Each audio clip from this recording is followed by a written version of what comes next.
In this video, I'll show you step-by-step how to book a temporary flight reservation online. First, open your browser and go to Onward Ticket. Now choose your trip type, one-way, round-trip, or multi-city. I'm selecting one-way. Enter your departure city and your destination city. Then pick your travel date. Make sure it matches your visa plan. Now fill in your passenger details exactly like your passport. First name, last name, and email address. Before you pay, double-check everything: route, date, and spelling of your name. Okay, now on the right side you'll see the options for how long you want the reservation to stay valid. Choose the duration you need. Usually 24 to 72 hours is enough for most visa applications.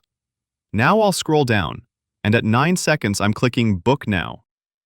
Next, choose your payment method and complete the checkout. Once payment is successful, you'll receive an email with your reservation details. Open the email and download the PDF. This PDF includes your booking reference number and flight itinerary, ready to submit for your visa. Important reminder, this is for visa proof only. Do not use it to actually travel, and submit your application before it expires.